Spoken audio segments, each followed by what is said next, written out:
शांति।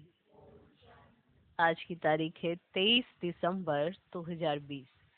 साकार महावाक्य बाबा के मीठे बच्चे, ये पतित दुनिया एक पुराना गांव है। ये तुम्हारे रहने लायक नहीं। तुम्हें अब नई पावन दुनिया में चलना है ना। पुराने से बुद्धि हटाएं, नए की तरफ बुद्धि लगाएं। तो ये पुराना गांव है पतित दुनिया, तुम्हारे रहने लायक नहीं है। तुम्हें अब नई पावन दुनिया में चलना है।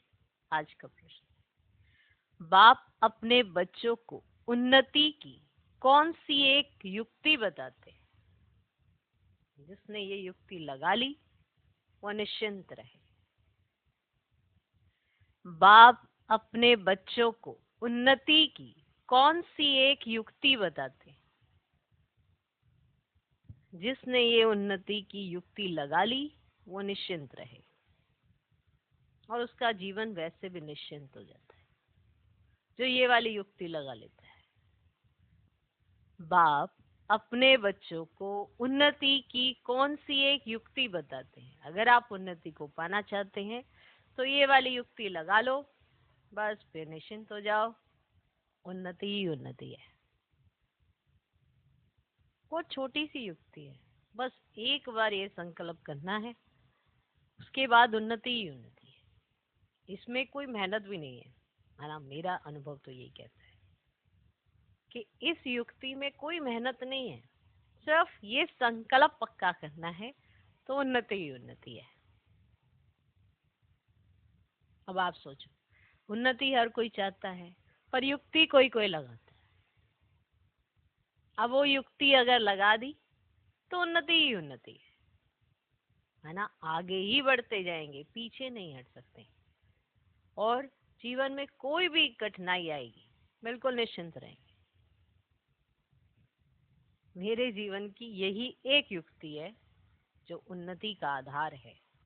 उत्तर, बच्चे तुम आज्ञाकारी बन बाप दादा की मत पर चलते रहो। बच्चे तुम आज्ञाकारी बन बाप दादा की मत पर चलते रहो। ध्यान देना, बाप दादा की मत पर चलते रहो। बाप दादा दोनों इकट्ठे हैं। बाप दादा दोनों इकट्ठे हैं, इसलिए अगर इनके कहने से कुछ नुकसान भी हुआ तो भी रिस्पॉन्सिबल बाप है। कई कहते ना, ये तो ब्रह्मा बाबा ने मत दिया, हम तो शिव बाबा से पूछेंगे। अरे अभी तो ब्रह्मा बाबा ने कहा है, हम शिव बाबा से पूछेंगे। तो अगर ब्रह्मा बाबा ने जो कहा, अगर आपका नुकसान भी हो गया ना, और आपका निश्चय है कि ये शिव बाबा ने ही कहा है, तो वो भी रिस्पॉन्सिबल बाप है। सब ठीक कर देगा, सब ठीक कर देगा। तुम अपनी मत नहीं चलाओ, तुम अपनी मत नहीं चलाओ, शिव बाबा की मत समझ कर चलते रहो तो बहुत उन्नति होगी। अब बताओ, है ना छोटी सी युक्ति, है ना। युक्ति छोटी कि बाप दादा कंबाइंड है। अगर ये कुछ कह भी देते हैं, अगर कोई नुकसान हो भी जाता है और आप ये मानते हैं कि शिव बाबा ने ही कहा है, तो आप भूल जाएं ये बात कि आपका कोई नुकसान होगा। आपका नुकसान हो ही नहीं सकता, क्योंकि हर बात का रिस्पॉन्सिबल शिव बाबा है। सबसे पहले जिसने ये मान ही लिया कि बाप दादा जो कहते हैं वो सही है, उसको ये भी डर नहीं लगता कि मेरा क्या नुकसान होगा। ये तो नेचुरल सी बात है, तभी तो वो मानेगा। ऐसा नहीं मानेगा और ये सोचेगा कि अरे शिव बाबा अब करेंगे कि नहीं करेंगे, मेरा तो नुकसान हो गया है, तो ऐसा थोड़ा चलेगा। अगर आपका कोई नुकसान भी हो जाता है और आप ये मानते हैं कि हम बाबा की मत पर चलते हैं, तो आप निश्चिंत रहिए, उसमें भी तुम्हारा कल्याण है। लेकिन ये सोच के चल पाने के लिए थोड़े होना वो चाहिए, जैसे कहते हैं ना, अंदर से गट्स बड़े अच्छे होने चाहिए कि हाँ, ये सोच पाना कि नुकसान में भी कल्याण है। क्योंकि नुकसान को देखकर दिल शिकस्ती आ जाती है, सोचते हैं कि हम इस लायक नहीं है। लेकिन नुकसान को देखकर भी ये सोचना इसमें भी कल्याण है। कुछ ना कुछ तो हर चीज दे के जाती है ना, समझ भी तो दे के ही जाती है। जैसे मनुष्यों पर अंधा विश्वास करते हैं, लेकिन आज का मनुष्य कैसा है ना, कोई भी आपको वैसा नहीं मिलेगा कि आप सोचे सारे सत्युगी मिल जाएंगे, नहीं मिलेंगे ना। तो समझ देने के लिए भी तो ड्रामा कई बार सीन लेके आता है कि अलर्ट, एक बाप की ही मत पर चलो, और अगर बाप की मत पर नहीं चलोगे तो नुकसान तो होगा ही। तो अगर बाप की ही मत पर चलोगे, सिर्फ बाप दादा की मत पर चलोगे, तो दिखता हुआ नुकसान फायदे में बदल जाता है। अब ये नजरिया है देख देख का कि आपको कैसे दिखाई देता है, नुकसान या फायदा। ओके, तो शिव बाबा की मत समझ कर चलते रहो तो बहुत उन्नति होगी। क्लियर? ओम शांति। पहली पहली मुख्य बात, रूहानी बच्चों को रूहानी बाप समझाते हैं कि अपने को आत्मा निश्चय कर बैठो और बाप को याद करो, तो तुम्हारे सब दुख दूर हो जाएंगे। वो लोग आशीर्वाद करते हैं ना, ये बाप भी कहते हैं बच्चों तुम्हारे सब दुख दूर हो जाएंगे, सिर्फ अपने को आत्मा समझ बाप को याद करो। ये तो अति सहज है। ये है भारत का प्राचीन सहज राज्य। प्राचीन का भी टाइम तो चाहिए ना, लोंग लोंग भी कितना बाप समझाते, पूरे 5000 वर्ष पहले ये राजयुग सिखाया था। ये बाप बिगर कोई समझा नहीं सकते और बच्चों बिगर कोई समझ ना सके। गायन भी है, आत्माएं बच्चे और परमात्मा बाप अलग रहे बहुकाल। बाप भी कहते हैं ना, अब बाप ही कहते हैं तुम सीढ़ी उतरते उतरते पतित बन पड़े हो। अब समृद्धि आई, सब चिल्लाते हैं हे पतित पावन, आकर पावन बनाओ। और कलयुग में पतित ही होते हैं और सतयुग में होते हैं पावन। वे है ही पावन दुनिया। ये पुरानी पतित दुनिया रहने लायक नहीं है, परंतु माया का भी प्रभाव कोई कम नहीं है। समझ में आ रहा है कि ये पुरानी पतित दुनिया रहने लायक नहीं है, परंतु माया का प्रभाव भी कोई कम नहीं है। यहाँ देखो तो 100-125 मंजिल के बड़े बड़े मकान बनाते रहते हैं। इनको माया का पंप ही कहा जाता है। माया का जलवा ऐसा है, जो कहो स्वर्ग चलो तो कह देते हमारे लिए स्वर्ग तो यहाँ ही है। इनको माया का जलवा कहा जाता है। परंतु तुम बच्चे जानते हो ये तो पुराना गांव है। इनको कहा जाता है नर्क। पुरानी दुनिया सो भी रो रहो नर्क। सत्य को कहा ही जाता है स्वर्ग। ये अक्षर तो है ना। इनको विशेष वर्ल्ड तो सब कहेंगे, वाइसलेस वर्ल्ड तो ये स्वर्ग था। अब स्वर्ग को कहा जाता है वाइसलेस वर्ल्ड, अब नर्क को विशेष वर्ल्ड कहा जाता है। इतनी भी सहज बात क्यों नहीं किसकी बुद्धि में आती है। मनुष्य कितने दुखी है, कितने लड़ाई झगड़े आदि होते रहते हैं। दिन प्रतिदिन बॉम्ब आदि भी ऐसे बनाते रहते हैं जो गिरे और मनुष्य खत्म हो जाए। परंतु तुच्छ बुद्धि मनुष्य समझते नहीं कि अभी क्या होने वाला है। ये बातें कोई समझा नहीं सकते सिवाय बाप के, क्या होने वाला है।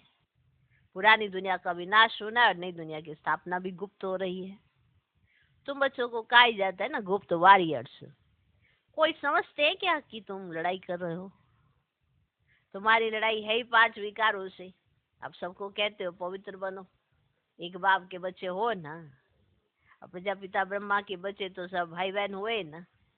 अब समझाने की बड़ी युक्तियां चाहिए। प्रजापिता ब्रह्मा के तो ढेर बच्चे हैं, एक तो नहीं। अब नाम ही है प्रजापिता। अब लौकिक बाप को कभी प्रजापिता नहीं कहेंगे। अब लौकिक बाप को तो प्रजापिता नहीं कहेंगे। प्रजापिता ब्रह्मा है तो उनके सब बच्चे आपस में भाई बहन, ब्रह्मा कुमार कुमारियां ठहरे ना। परंतु समझते जैसे पत्थर बुद्धि है, समझने की कोशिश भी नहीं करते। प्रजापिता ब्रह्मा के बच्चे भाई बहन हो गए, विकार में तो जा ना सके। तुम्हारे बोर्ड पर भी प्रजापिता अक्षर बहुत जरूरी है। यह अक्षर तो जरूर डालना चाहिए। सिर्फ ब्रह्मा लिखने से इतना जोरदार नहीं होता, तो बोर्ड में भी करेक्ट अक्षर लिख सुधारना पड़े। यह है बहुत जरूरी अक्षर। ब्रह्मा नाम तो फीमेल का भी है। अब नाम ही खुट गए हैं तो मेल का नाम फीमेल पर रख देते हैं। नाम खुट गए ना, खत्म हो गए हैं, तो मेल का नाम फीमेल पर रख देते हैं। इतने नाम लाए कहाँ से? है तो सब ड्रामा प्लान अनुसार। बाप का वफादार आज्ञाकारी बनना कोई मासी का घर नहीं है। बाप और दादा दोनों इकट्ठे है ना, समझ नहीं सकते हैं ये कौन है। तब शिव बाबा कहते हैं मेरी आज्ञा को भी समझ नहीं सकते हैं। उल्टा कहें या सुलटा, तुम समझो शिव बाबा कहते हैं तो रिस्पॉन्सिबल वह हो जाएगा। इनके कहने से कुछ नुकसान हुआ तो भी रिस्पॉन्सिबल वह होने से वह सब ठीक कर देगा। शिव बाबा का ही समझते रहो तो बहुत उन्नति हो जाएगी, तो तुम्हारी बहुत उन्नति होगी। परंतु मुश्किल समझते हैं कोई, फिर अपनी मत पर चलते रहते हैं। बाप कितना दूर से आते हैं तुम बच्चों को डायरेक्शन देने, समझाने, और कोई पास तो ये स्पिरिचुअल नॉलेज है ही नहीं।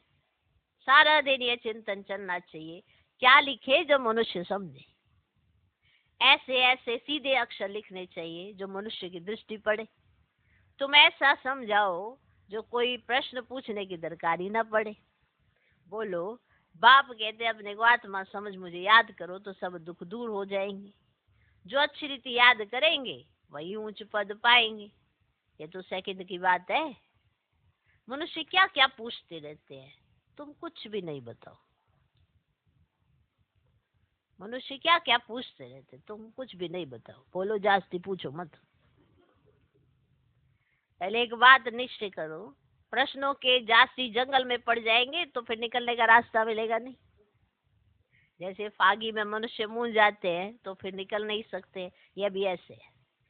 मनुष्य कहाँ से कहाँ माया तरफ निकल जाते हैं। इसीलिए पहले सबको एक ही बात बताओ, तुम तो आत्मा हो, अविनाशी हो, तो बाप भी अविनाशी है, पतित पावन है। तुम हो पतित, अब या तो घर जाना है या नई दुनिया में। अब पुरानी दुनिया में पिछाड़ी तक आते रहते हैं। जो पूरा पढ़ेंगे नहीं वह तो जरूर पीछे आएंगे। कितना हिसाब है। और फिर पढ़ाई से भी समझा जाता है पहले कौन जाएगा। जो पढ़ाई करते हैं तो समझ में तो आता है ना कि कौन पहले जाएगा। स्कूल में भी निशानी तो दिखाते हैं ना। अब जोड़ी पेन हाथ लगा कर आओ, पहले नंबर वाले को इनाम मिलता है। अब यह है बेहद की बात, अब बेहद का इनाम मिलता है।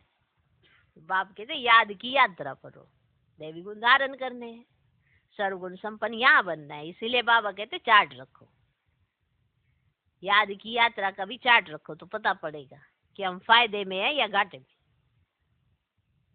समझे। अब बाबा के कमरे में बैठे 2 घंटे बैठे, 2 घंटे में सोए कितना है ना, वो भी तो लिखो ना, है ना। कहते 2 घंटे याद में बैठे। आज बैठने से नहीं है, याद में बैठने से है। याद में बैठना है ना। ऐसे थोड़ा बाबा के कमरे में बैठे वो सो गए तो सोने गए थे क्या, ऐसे नहीं होना चाहिए ना। तो कईयों को यह भी नहीं पता कि चार्ट में लिखना क्या है। सिर्फ बैठना नहीं लिखना, याद में बैठे कितने ये लिखना है। तो कहीं अपने आप को मियाँ मिठ बनाते रहते हैं। आज तो मेरा 3.5 घंटे चार्ट हुआ। 3.5 घंटे में 3.5 मिनट बैठा के याद में। अगर 3.5 मिनट भी अच्छे से याद में बैठा होता ना तो स्थिति इतनी अच्छी होती कि निकलता तो किसी लड़ता नहीं। याद इतनी तेज जिसकी हो जाती है ना, उसकी स्थिति ऑटोमेटिकली देवताई हो जाती है। और आपको क्या लगता है 1 घंटा आप याद में बैठते हो, नियम जो रखा है उसमें याद में बैठते हो। याद क्या होती है, बुद्धि की तार बाबा के साथ, हर बात बाबा के साथ। तो स्थिति कैसी होगी, पावरफुल हो जाती है। ये छोटी छोटी बातों में स्थिति हिलती नहीं है। फिर इसलिए याद की यात्रा से चेक करो, अगर अच्छी होगी तो स्थिति हिलेगी नहीं। अगर स्थिति हिल रही है तो याद की यात्रा अच्छी नहीं है, याद की यात्रा नहीं है। कई कहते बात ही ऐसी थी। बात की तो वैल्यू आप ही बढ़ा रहे हो ना, वरना तो कोई बात ऐसी रही ही नहीं है इस दुनिया में जो आपको हिला सके। लेकिन अगर कोई बात हिलाती है तो माने याद की यात्रा कम होती है तभी हिलाती है।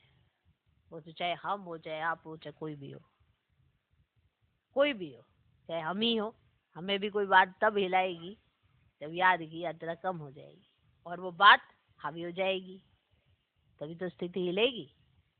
वरना स्थिति कैसे हिलेगी। स्थिति परिस्थिति समझते हो ना।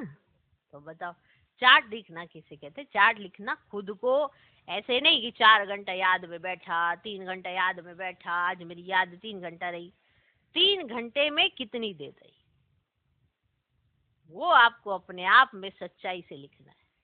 हर कोई अपने साथ सच्चा हो सकता है क्योंकि वो खुद को जानता है, लेकिन अगर खुद के साथ ही झूठे रहोगे ना तो बाप के साथ भी सच्चे नहीं रह पाओगे। इसीलिए स्वयं में स्वयं को हर कोई जानता है, लेकिन अगर वो ईमानदारी से अपना आप को नहीं चेक करता, चार्ट सही नहीं रखता, तो बाप को भी सच्चा चार्ट नहीं दे सकता। तो इसलिए खुद के साथ ही वफादारी बहुत जरूरी होती है। तो सर्वगुण संपन्न यहाँ बनना है, इसलिए बाबा कहते चार्ट रखो, याद की यात्रा का भी चार्ट रखो, तो पता पड़ेगा कि हम फायदे में या घाटे में। परंतु बच्चे रखते नहीं है, बाबा कहते हैं लेकिन बच्चे करते नहीं, बहुत थोड़े करते हैं। इसलिए माला भी कितनी थोड़ों की ही है। बच्चे इतने हैं पर करते कितने हैं। 8 बड़ी स्कॉलरशिप लेंगे, फिर 108 प्लस में रहते हैं ना, प्लस में कौन जाएंगे? बादशाह और रानी।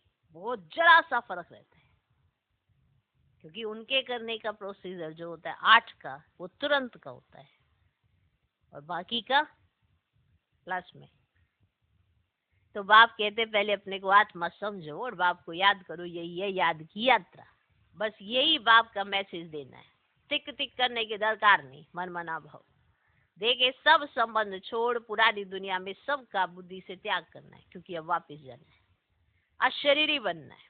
यहाँ बाबा याद दिलाते कि सारे दिन में बिल्कुल याद भी नहीं करते, श्रीमत पर नहीं चलते, बुद्धि में बैठता नहीं है। बाप कहते नई दुनिया में जाना है तो तमो प्रधान से सत्व प्रधान बनना है।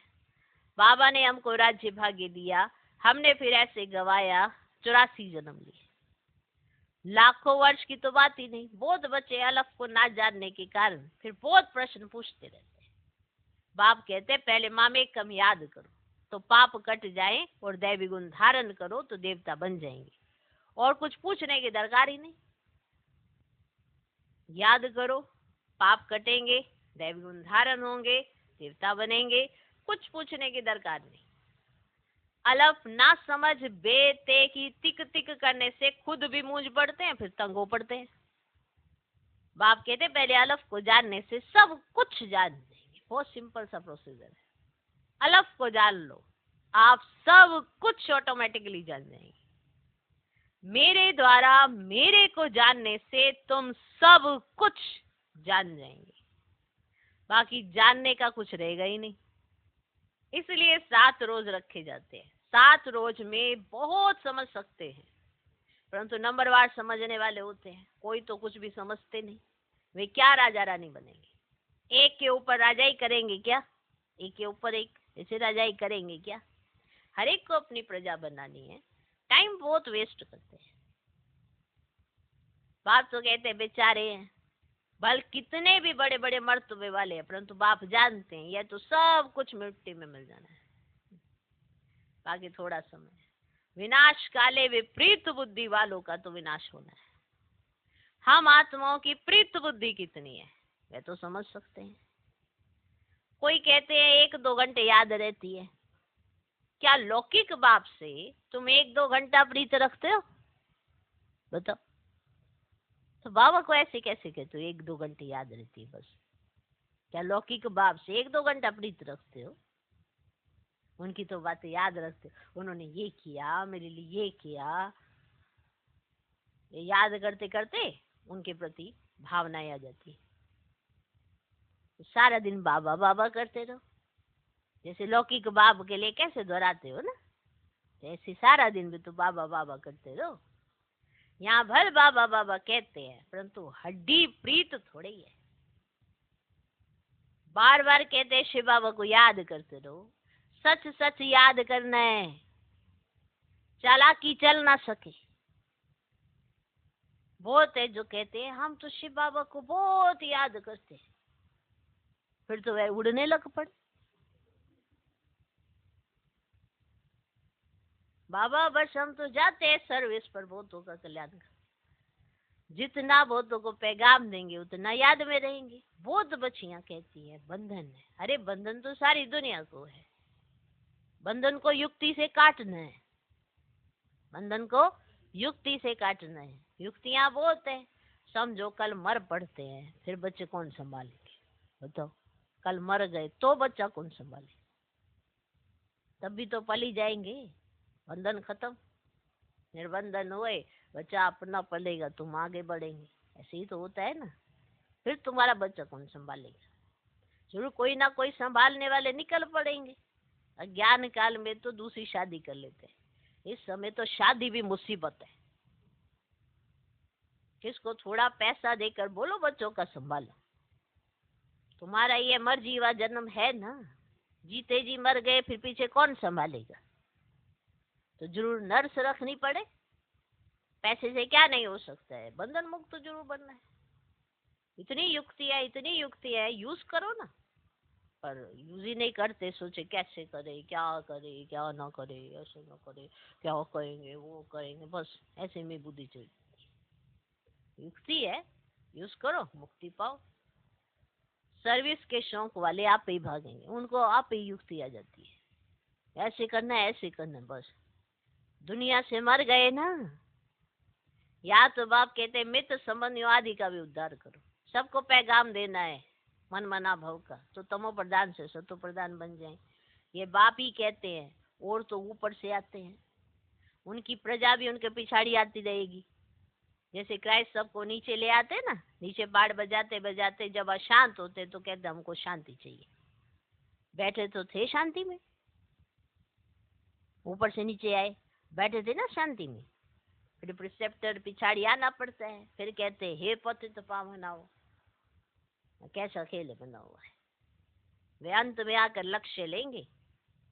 बच्चों ने साक्षात्कार किया हुआ है, मन मना भव का लक्ष्य आकर लेंगे। अभी तुम बैगर टू प्रिंस बनते हो। इस समय के जो साहूकार हैं वो बैगर बनेंगे। वंडर है, इस खेल को जरा भी कोई नहीं जानते। सारी राजधानी स्थापन हो रही, कोई तो गरीब भी बनेंगे ना। यहाँ बड़ी दूरादेश बुद्धि से समझने की बातें, ये सब बड़ी दूरादेशी बुद्धि समझना है। आहा, यहाँ के अमीर वहाँ के गरीब, यहाँ के गरीब वहाँ के अमीर, बड़ी दूरादेशी बुद्धि से समझने की बातें। पिछाड़ी में सब साक्षात्कार होगा, हम कैसे ट्रांसफर होते हैं। तुम पढ़ते हो नहीं दुनिया के लिए, अभी और संगम पर पढ़कर पास करेंगे तो दैवी कुल में जाएंगे, अभी ब्राह्मण कुल में है। ये बात है कोई समझ ना सके, भगवान पढ़ाते, जरा भी किसकी बुद्धि में नहीं बैठता। निराकार भगवान जरूर आएगा ना। ये ड्रामा बड़ा वंडरफुल बना हुआ है, उसको तुम जानते हो और पाठ बजा रहे हो। अब त्रिमूर्ति के चित्र पर भी समझाना पड़े, ब्रह्मा द्वारा स्थापना, विनाश तो ऑटोमेटिकली होना ही है, सिर्फ नाम रख दिया, यह भी ड्रामा बना हुआ है। मुख्य बात है अपने को आत्मा समझ, बाप को याद करो तो जंग उतर जाए। स्कूल में जितना अच्छी रीति पढ़ेंगे बड़ी आमदनी होगी। तुमको 21 जन्म के लिए हेल्थ वेल्थ मिलती है, कम बात है क्या? कम बात है क्या? यहाँ भल वेल्थ है परंतु टाइम नहीं है जो पुत्र पोत्र खा सके, टाइम ही नहीं बचा है। बाप ने सब कुछ इस सेवा में लगा दिया तो कितना जमा हो गया, सबका थोड़े ही जमा होता है। इतने लखपति हैं, पैसा काम आएगा ही नहीं, बाप लेंगे ही नहीं जो फिर देना पड़े ना। सही समय पर लगा दिया तो मिल जाएगा। ऐसे थोड़ा तुम्हारे पीछे कोई पड़ा था तुमने लगा दिया, ऐसे थोड़ा बाबा लेता है। क्योंकि बाबा लेंगे तो बाबा देंगे, बाबा लेंगे ही नहीं, बाप लेंगे ही नहीं जो फिर देना पड़े। अच्छा, मीठे मीठे सिक्की लदे बच्चों प्रति माता पिता बाप दादा का याद प्यार और गुड मॉर्निंग। रूहानी बाप की रूहानी बच्चों को नमस्ते। हम रूहानी बच्चों की भी रूहानी बाप को नमस्ते नमस्ते नमस्ते। Good morning good morning good morning. धारणा के लिए मुख्य सार, पहला पॉइंट, बंधन काटने की युक्ति रचनी है। बंधन काटने की युक्ति रचनी है। बंधन काटने की युक्ति रचनी है। जिगरी बाप से प्रीत रखनी है। जिगरी बाप से प्रीत रखनी है। बाप का सबको पैगाम दें, सबका कल्याण करना है। बाप का सबको पैगाम दे, सबका कल्याण करना है। बंधन काटने की युक्ति रचनी है, जिगरी बाप से प्रीत रखनी है। बाप का सबको पैगाम दे, सबका कल्याण करना है। दूसरा पॉइंट, दूरादेशी बुद्धि से इस बेहद के खेल को समझना है। दूरादेशी बुद्धि से इस बेहद के खेल को समझना है। बैगर टू प्रिंस बनने की पढ़ाई पर पूरा ध्यान देना है। बैगर टू प्रिंस बनने की पढ़ाई पर पूरा ध्यान देना है। याद का सच्चा सच्चा चार्ट रखना है। याद का सच्चा सच्चा चार्ट रखना है। दूरादेशी बुद्धि से इस बेहद के खेल को समझना है। बैगर टू प्रिंस बनने की पढ़ाई पर पूरा ध्यान देना है। याद का सच्चा सच्चा चार्ट रखना है। आज का वरदान, सत्यता के आधार पर एक बाप को प्रत्यक्ष करने वाले निर्भय अथॉरिटी स्वरूप भव। सत्यता के आधार पर एक बाप को प्रत्यक्ष करने वाले निर्भय अथॉरिटी स्वरूप भव। सत्यता के आधार पर एक बाप को प्रत्यक्ष करने वाले निर्भय अथॉरिटी स्वरूप भव। सत्यता ही प्रत्यक्षता का आधार है। बाप को प्रत्यक्ष करने के लिए निर्भय और अथॉरिटी स्वरूप बनकर बोलो, संकोच से नहीं। बाप को प्रत्यक्ष करने के लिए निर्भय और अथॉरिटी स्वरूप बनकर बोलो, संकोच से नहीं। जब अनेक मत वाले सिर्फ एक बात को मान लेंगे कि हम सबका बाप एक है और वही अब कार्य कर रहे हैं, हम सब एक की संतान एक हैं और यह एक ही यथार्थ है, तो विजय का झंडा लहरा जाएगा। इसी संकल्प से मुक्ति धाम जाएंगे और फिर जब अपना अपना पार्ट बजाने आएंगे तो पहले यही संस्कार इमर्ज होंगे कि गॉड इज वन। समझे? तो लास्ट में जो ये संस्कार इमर्ज होगा, वही आदि में जब भी परम धाम से जो आत्मा उतरेगी उसके अंदर यही वाला संस्कार इमर्ज होगा, गॉड इज वन। यही गोल्डन एज की स्मृति है। माना वो दूसरी चीजों में नहीं जा पाएगा। क्या समझे? फिर इसलिए धीरे धीरे जब बाकी सब चीजों में जाते हैं तो सब अपनी अपनी मतांतर डाल देते हैं। बहुत जबरदस्त पॉइंट है।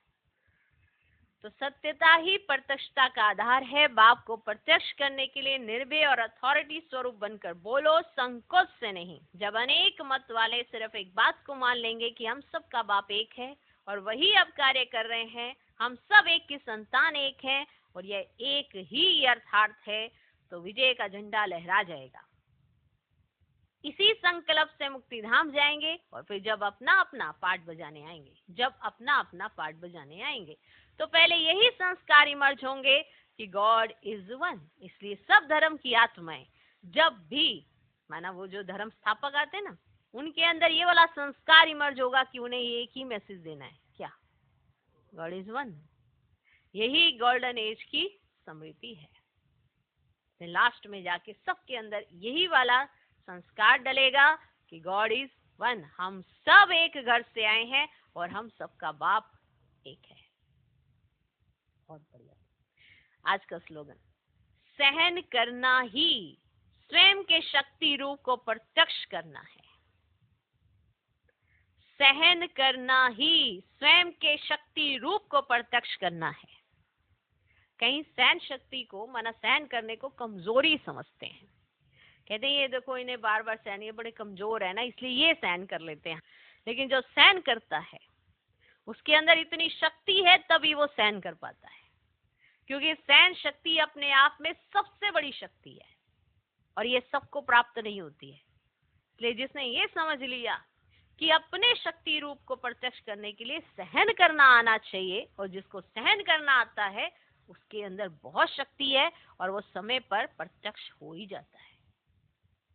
समझे? इसलिए सारी देवियां सहन शक्ति से पहले भरपूर होती हैं, तब वो प्रत्यक्ष होती है। ऐसे नहीं कि पहले ही वो सामना करने लग जाती है, पहले सब चीजों को सहन किया जाता है, और जब सहन कर लेते हैं तो उनके अंदर एक जो शक्ति का रूप प्रत्यक्ष होता है, तभी सबको दिखाई देता है। पलटवार बहुत ज्यादा करते हैं, आपको लगता है हमने बहुत सहन कर लिया, लेकिन सहन शक्ति बहुत बड़ी शक्ति होती है। जिसने सहन करना सीख लिया उसके अंदर शक्ति रूप प्रत्यक्ष हो जाता है, और वो दूसरों के आगे भी शक्ति रूप में ही प्रत्यक्ष होती है। क्लियर? तो सहन करना ही स्वयं के शक्ति रूप को प्रत्यक्ष करना है कि आपके अंदर बहुत शक्ति है।